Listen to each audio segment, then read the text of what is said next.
What's up? YouTube, Facebook, Zasmar Wedge. Y'all wondered, I'm taking a quick break at work from taking a quick break, eating some chicken with the kids. But I wanted to talk about this Deontay Wilder and this Ortiz fight. I'm gonna try to bring some authenticity to this fight because lately it's just been all about hype, especially for the heavyweight division, because we've been having a lack of authentic boxers in the heavyweight division. So I'm gonna break them down from jab, footwork, right hand, defense, strength, power punch, and all that stuff. First I want to say in the introduction that, this fight is going to be won off of athleticism alone. I don't see enough skills in neither one of the fighters to really pull this off. I don't see a knockout, and I don't see a truly exciting fight, simply because Deontay Wilder has so much more an advantage. He's bigger, he's faster, it's like he's a giant, and Ortiz is not a one-punch knockout artist, and he punches comfortably at people his height or smaller. So I don't see him as the giant killer. He reminds me of Michael Moore a little bit. However, in this fight, if I start with Deontay Wilder and the jab, his mistake with his jab is that he moves to the right too much. He's been doing this since the amateurs. He'll unconsciously move to the right every time he throw a jab, or when he get into motion. He tries to go forward, but he moves to the right at the most, and that's a bad habit. I tell my fighters left hook, right hand all day. If someone unconsciously, I call it drifting. He's drifting to the left or to the right, left hook, right hand. If he's drifting to the left, that's a right hand, left hook. Right. So as far as the jab with Ortiz,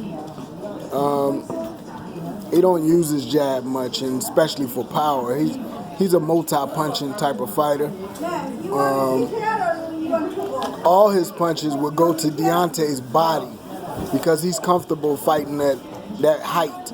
I don't see him as a giant killer. He reminds me of Michael Moore with his disposition, the way that he fights and his left hand, and he gets those punches off nicely, and he can hurt you, but he's not a Mike Tyson. So, it's a very, very lopsided fight. However, because of the lack of skills, it could turn out to be anybody's fight. But footwork, Deontay's has no sense of distance. He don't know how to keep his fighter at his hand's length. You keep your fighter at your hand's length so that you always can hit him and he can't hit you. I think it's because Deontay is trying to knock you out with every punch. He has no sense of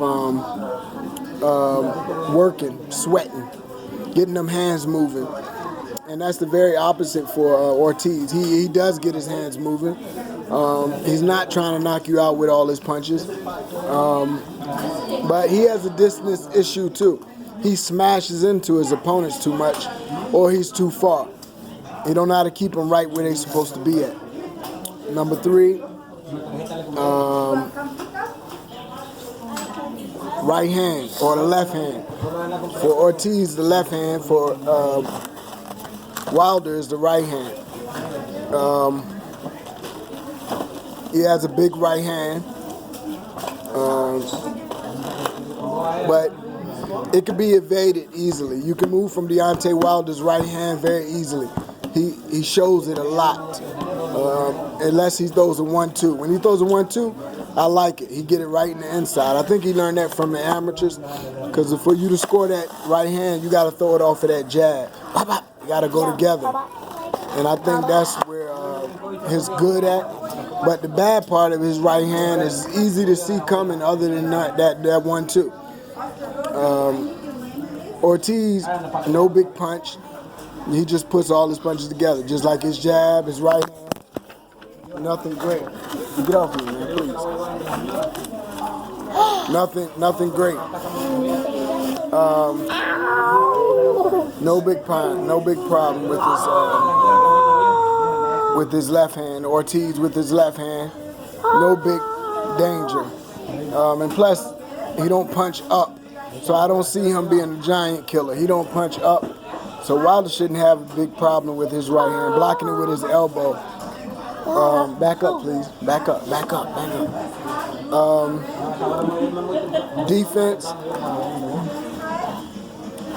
Wilder's condition is a question. His condition is questioned in respects to defense.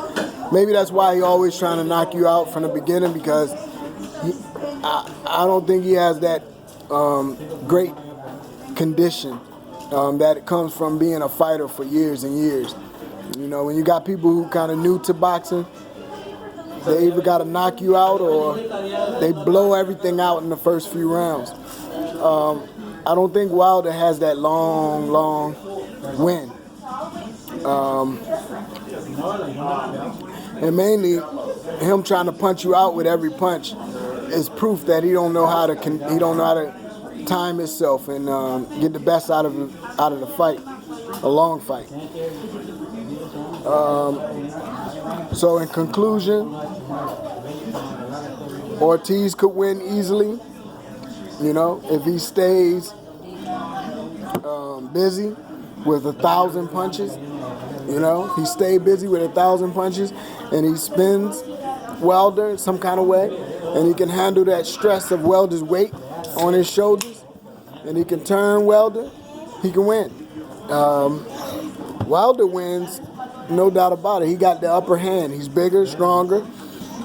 Only thing he's missing is that a boxing ability that comes with being a veteran, having that long win, a good jab, keeping him at his distance where you're supposed to keep him, and the ability to land that right hand. And if you miss the right hand, being able to make that not a big deal.